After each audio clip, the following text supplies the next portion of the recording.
Hello everyone, welcome to Riticom. আমরা এবার basic concepts of economics এর পার্ট 2 তে চলে এসেছি। আর আজকে আমাদের টপিক হচ্ছে কি all about PPF. What is PPF? PPF হচ্ছে প্রোডাকশন পসিবিলিটিস ফ্রন্টিয়ার। ওকে, ফার্স্টে আমরা জানি যে ইকোনমিক্সে কিছু মডেলস ইউজ হয় two simplify reality in order to improve our understanding of the world. মানে কি, মানে কিছু মডেল দিয়ে আমরা আমাদের দৈনন্দিন জীবনে বিভিন্ন প্রবলেম গুলা বা কোনটার সাথে কোনটা কনজাম্পশনে আমার কতটুকু কি লাগতেছে এরকম বিভিন্ন প্রবলেম গুলা সলভ করতে সাহায্য করে। এরকমই একটা মডেল বলতে পারি প্রোডাকশন পসিবিলিটিস ফ্রন্টিয়ার। ওকে, এখন অ্যাজাম্পশনস অফ পিপিএফ কি হচ্ছে? ফুল employment and full production, available supply of factors of production. Land factors of production কি? Land, labor, capital, and entrepreneurship are fixed, but they can be shifted or reallocated. And আরেকটা কি? State of technology does not change. এবার আসলে production possibilities ফ্রন্টিয়ারে একটা হচ্ছে গিয়ে assume করে নিচ্ছি আমরা যে পসিবিলিটিস কি কি হতে পারে ওই পয়েন্টে একটা গ্রাফের, যে আমি যখন 0 million of pound sugar produce করতেছি তখন আমার ওই পয়েন্টে পিৎজা প্রডিউস হইতেছে কত? 15,000। আবার যখন আমি 1 মিলিয়ন পাউন্ড সুগার প্রডিউস হচ্ছে তখন কি করতেছে যে পিৎজা 14,000। তো দুইটার মধ্যে একটা ব্যালেন্স থাকে। ওকে, তাহলে এখন আমরা আসি main ডেফিনিশনে। The production possibilities frontier is a graph that shows the various alternative combination of the two commodities that a country can produce most efficiently, but fully utilizing its factor of production with the available technology. And it was introduced by Professor Paul A. Samuelson. Okay, তাহলে production possibilities ফ্রন্টিয়ারটা কি?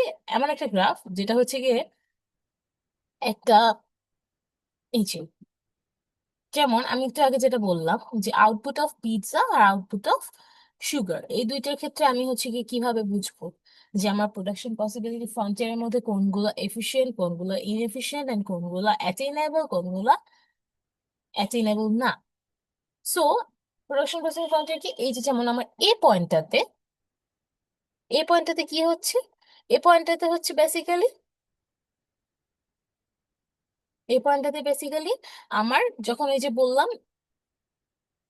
1 million pounds of sugar যখন produce হচ্ছে তখন হচ্ছে গিয়ে আমার 15,000 pizza produce হচ্ছে। বিটাও attainable, মানে আমার এই যে কার্ভটার মধ্যে এ বি আর সি এই তিনটা হচ্ছে গিয়ে মোস্ট এফিশিয়েন্ট পয়েন্টস। ডি আর ই হচ্ছে কি আমার অ্যাটেইনেবল পয়েন্টস, কিন্তু এগুলো কি ইনএফিশিয়েন্ট কম্বিনেশন। মানে কি not all resource are fully utilise, তার মানে এই রিসোর্স গুলোর মধ্যে কিছু কিছু হচ্ছে গিয়ে আমার মানে ফুললি ইউটিলাইজ হয় নাই, তার মানে কি পুরাপুরি এফিশিয়েন্ট না। ইউটিলাইজড ফুললি হওয়া মানে টোটালি এফিশিয়েন্ট, আর ইউটিলাইজ ফুললি হওয়া না হওয়া মানে হচ্ছে গিয়ে ইনএফিশিয়েন্ট। সো আমার ডিআরই হচ্ছে কি ইনএফিশিয়েন্ট, আর এদিকে এফ তো আমার পুরো পিপিএফ এর বাইরে চলে গেছে। সো পিপিএফ এর বাইরে চলে যাওয়া মানে কি F is an output combination that is not yet attainable. মানে কি আমার এমন একটা পজিশনে আছে যেটা আমার ইনকাম অনুযায়ী অথবা আমার বাজেট অনুযায়ী হয়তোবা এটা অ্যাটেইনেবল না। আর এ বি সি কি? এগুলো হচ্ছে কি আউটপুট কম্বিনেশন যেগুলো আমার পিপিএফ এর উপরেই আছে এবং এগুলো কি মোস্ট এফিশিয়েন্ট। ওকে, এবার আসি এই যে এখানে দেখা যাচ্ছে যে পিৎজা কয় মিলিয়ন পিৎজা প্রডিউস করা হচ্ছে, আবার এট দ্য সেম রেটে আমার কোলা কতটুকু প্রডিউস করা হচ্ছে। ওকে,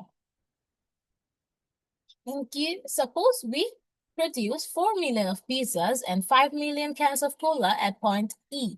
মানে কি ই পয়েন্টে আমি কি করতেছি, যখন আমার 4 মিলিয়ন অফ পিৎজা প্রডিউস হচ্ছে এই পয়েন্টটাতে আবার ওই সময়ে কম্বিনেশনের ক্ষেত্রে আরেকটা কোলার ক্ষেত্রে কি হচ্ছে 5 মিলিয়ন অফ কোলা প্রডিউস হচ্ছে। তার মানে কি পয়েন্টটা আমার এখানে সবচেয়ে এফিশিয়েন্ট। আর হচ্ছে গিয়ে পয়েন্ট আউটসাইড দ্য ফ্রন্টিয়ার আর কি আনঅ্যাটেইনেবল, অ্যাজ আমি বলছিলাম আগে। And when production is on the PPF, such as E or D, production is efficient আর point inside the frontier such as Z, যেটা ওটার ক্ষেত্রে হচ্ছে গিয়ে মেবি ইআরটি ছিল। সো সেটা কি ইনএফিশিয়েন্ট। তার মানে আমার A B C D E এগুলো সবগুলাই কি এফিশিয়েন্ট, কিন্তু কম্পারিজন যদি আসে যে না আমার এ বি সি বেশি এফিশিয়েন্ট নাকি আমার ডি আর ই বেশি এফিশিয়েন্ট, সবসময় মাথায় রাখতে হবে যেগুলো একটু বেশি হচ্ছে গিয়ে ব্রড আকারে থাকবে, গ্রাফটা যদি একটু বেশি হচ্ছে গিয়ে তোমার রাইট শিফট করে বা রাইটের দিকে বেশি যে পয়েন্ট গুলো থাকবে সেগুলো হচ্ছে গিয়ে আমার বেশি এফিশিয়েন্ট হবে। এবার আসি causes of shifts in the PPF. Shifts in the production possibilities frontier are caused by changes in these things. তাহলে কি কি উপর ডিপেন্ড করতেছে? Advances in technology, changes in resources, more education or training, যেটাকে আমরা কি বলি হিউম্যান ক্যাপিটাল। কেন? কারণ আমরা মানুষকে বেশি ট্রেনিং দেওয়ার মাধ্যমে আর হচ্ছে গিয়ে এই মানে কোনো একটা জিনিসের স্পেসিফিক নলেজ দেওয়ার মাধ্যমে মানুষকে কি করব, আরো বেশি প্রোডাক্টিভ করা যায়। And changes in the labour force, labour ফোর্সের চেঞ্জ কি হতে পারে? হয়তো হ্যাঁ আমি অনেক বেশি হায়ার করতে পারি, কম হায়ার করতে পারি, এবং বেশি কমের উপর ডিপেন্ড করে আমার প্রোডাকশনও চেঞ্জ হবে, রাইট? ওকে, তো আজকে আমাদের মেইনলি এই ছোট্ট একটা টপিক ছিল। সবাইকে থ্যাংক ইউ।